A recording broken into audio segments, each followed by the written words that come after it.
खोजने की कोशिश करते हैं, यहाँ चले जाएंगे तो बड़ा आनंद आ जाएगा, ये कर लेंगे तो बड़ा आनंद आ जाएगा, यहाँ घूम आएंगे तो बड़ा आनंद आ जाएगा, ये देख लेंगे बड़ा आनंद आ जाएगा, पर वो कुछ देर के आनंद होते हैं। सच्चा आनंद वो है कि जब आपको खुश रहने के लिए किसी की जरूरत नहीं है। और हमें तो खुशी छोड़िए, हर एक भाव के लिए किसी की जरूरत है कि नहीं? हम दुखी होते हैं दूसरों की वजह से, हम खुश होते हैं दूसरों की वजह से, हम गुस्से में आते हैं दूसरे की वजह से। किसी ने दो चार बात सुना दी, हमें गुस्सा आ गया। किसी ने कह दिया आज बड़े अच्छे लग रहे हो, थोड़ी तारीफ कर दी, हम बड़े खुश हो गए।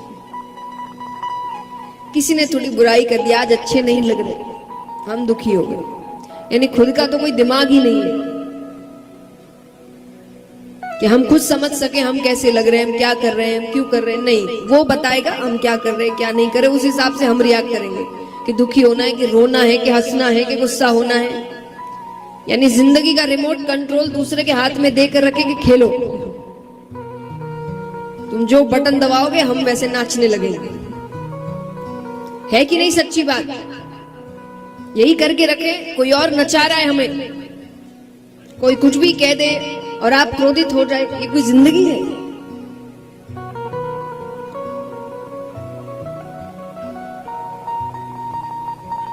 तो आनंद क्या है? जो व्यक्ति सच में भगवान को समझने की कोशिश करता है, भगवान की भक्ति में जाने की कोशिश करता है ना, उसको फिर बाहर की किसी बात से कोई फर्क नहीं पड़ता। सबसे अच्छा उदाहरण है जो आगे जाके प्रसंग भी आएगा, गोपियों का। गोपी हमेशा कहती थी कि हमारी भावनाएं, हम क्या करते हैं, क्या सोचते हैं, या तो हम जानते हैं या तो वो जानता है, और दोनों को ही ठीक लग रहा है। तो बाकियों को ठीक लगे नहीं लगे, हमको उससे कोई फर्क नहीं पड़ता। क्योंकि एक बात हमेशा याद रखिएगा, भगवान ने आपको, आपकी जो आत्मा है ना, ये सबसे बड़ी शक्ति है। ये हर व्यक्ति को समझा देती है कि वो सही कर रहा है कि गलत। एक जो अंदर से आवाज आती है, हर किसी को आती है, हर काम करते हुए, खास करके जब कुछ गलत कर रहे हो, वो एक अंदर से एक अलग ही डर होता है। आत्मा की आवाज होती है गलत है, पर उस पर दुनिया की आवाजें ऊपर आ जाती है, अरे चलता है, आजकल सब करते हैं, अरे क्या फर्क पड़ता है, इतना किसको पता। ये सब संसार की आवाज है, पर जो हल्की सी आवाज होती है गलत है, वो आपकी आत्मा की आवाज होती है, उसको सुनो। ये दुनिया की सबसे बड़ी शक्ति है। आपको फिर किसी की जरूरत नहीं। हम हमेशा सोचते ना लोग हमें समझाए, कोई भी कितनी देर तक समझाएगा, मैं यहां हूं, कितनी देर तक हूं, 7 दिन बस, उसके बाद फिर तो आप ही हैं। आपको ही खुद को समझाना है, खुद की जिंदगी जीना है। तो कोई भी आपके जीवन में कितने समय तक आएगा कुछ समझाना? कुछ दिन, कुछ महीने, उससे ज्यादा नहीं। बाकी जीना आपको ही है, काम करना आपको ही है। उस शक्ति को पहचान। हम अपने आप को बड़ा कमजोर समझते हैं, हमसे शक्तिशाली और कोई नहीं है। अगर हम खुद की शक्तियों को पहचानने में आए तो वो कब होगा? जब आप खुद में आनंद लेने लगेंगे। खुद में आनंद व्यक्ति तब लेता है जब वो सिर्फ भगवान से जुड़ा होता है, अपनी भावनाओं को लेकर, अपनी उम्मीदों को लेकर। जब वो दूसरों से भी कि वो मुझे बताए, वो मुझे बताए, ये मेरे लिए करे, वो मेरे लिए करे, तब वो जिंदगी भर दुखी रहेगा। उसको आनंद फिर हमेशा दूसरों में मिलेगा। पर जो सिर्फ खुद में और भगवान में आनंद ढूंढता है, उसको किसी की जरूरत नहीं खुश रहने की, वो अकेला भी खुश है। इस उदाहरण का मतलब वापस ये नहीं कि आप वैराग्य लीजिए, जंगल में चले जाइए, पर एक सच्ची बात बताइए, हम इतने चकाचौंध में रहते हैं, ताम झाम में रहते हैं, भागा दौड़ी की जिंदगी चल रही है, घूम रहे हैं, फिर रहे हैं, फिर भी हर कुछ समय में हमें कुछ नया चाहिए। बोर हो गए, बड़ी जल्दी बोर होते हैं। पर वही जंगलों में रहने वाले जो तपस्या कर रहे हैं, सालों साल वहीं रहते हैं, वो बोर नहीं होते, वो खुश है। आप उनके बाप को किसी की जरूरत नहीं। इसका मतलब ये नहीं कि आप भी जाओ तपस, नहीं, उसने अपने अंदर के आनंद को पहचान लिया। आप तपस्या करना या आप यहां रहकर भी कर सकते हैं।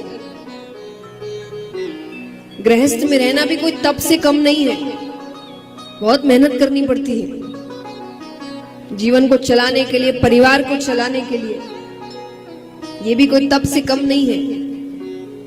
तो पर यहां पर भी अगर आपने भगवान को समझ लिया, कहते हैं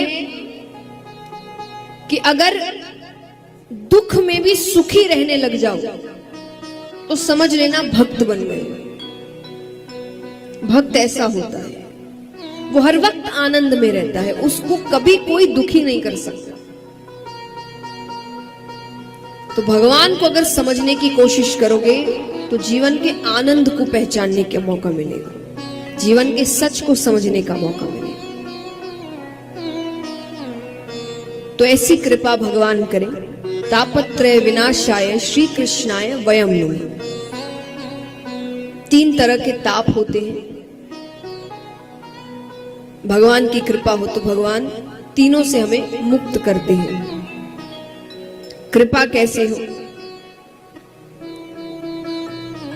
कहते हैं कि भगवान ऐसे सर्वशक्तिमान है, पर एक उनकी भी कमजोरी है कि वो भक्त को रोते हुए नहीं देख सकते। एक बार अगर जीव रोकर भगवान को पुकार ले, सच्चे मन से पुकार ले, वो हर चीज माफ कर देते हैं। और ये मैं नहीं कह रही, वो खुद कहते हैं। भगवान कहते हैं कि सन्मुख होए जीव मोहि जबहि, वो एक बार मेरे सामने आ जाए बस कि हे प्रभु मैं आपका हूं, मैंने बहुत गलतियां की हैं, पर आज मैं हर चीज के लिए माफी मांगता हूं, मैं वो कुछ नहीं दोहराऊंगा, पर अब मैं आपका हूं। कि सन्मुख होए जीव मोहि जबहि, जन्म कोटि अदनास ही तब। यानी वो एक बार मेरे सन्मुख आ जाए, मैं उसके जन्मों जन्मों के करोड़ों पाप वहीं खत्म कर देता हूं, बस वो एक बार मेरे सामने आ जाए। अब चलते हैं शुकदेव जी के अवतार की कथा की ओर। ऐसे तो अलग अलग शास्त्रों में अलग अलग ढंग से बताया गया है, पर दंत कथा के अनुसार एक बार ब्रह्मा जी ने एक सभा का आयोजन किया। इसमें कई ऋषिगण इत्यादि सभी आते हैं। तो उस सभा में एक प्रश्न उठा देवी देवता ऋषिगण सभी से कि इस 3 लोक 14 भुवन में सबसे कीमती वस्तु क्या है, सबसे महत्वपूर्ण, सबसे कीमती, जो हर जगह नहीं मिले। तो सब अपना अपना जवाब देने लगे। कोई कहे सोना, कोई कहे चांदी, कोई कहे हीरा। तो वहां ऋषिगण भी बैठे थे, उन्होंने कहा नहीं नहीं, ये चीजें तो बहुतों के पास मिलेगी, यहां भी होगी, कितनों के पास सोने की कोई ना कोई वस्तु होगी, कितनों के पास है, हाथ उठाना। सब डर रहे हैं, कितना है नहीं पूछेंगे, बस है कि नहीं ये हाथ उठाओ। है, इतना भी हुआ तो मतलब है, कईयों के पास है। तो जो कईयों के पास हो वो सबसे कीमती कैसा हुआ? सबसे कीमती तो हर किसी के पास होना नहीं चाहिए। तो ऋषिगण कहते हैं तो बहुतों के पास मिलता है। तो बोले फिर आप बताइए सबसे कीमती क्या है? तो ऋषिगण कहते हैं अगर सबसे कीमती कुछ है तो वो है प्रेम। प्रेम भी कौन सा? निस्वार्थ।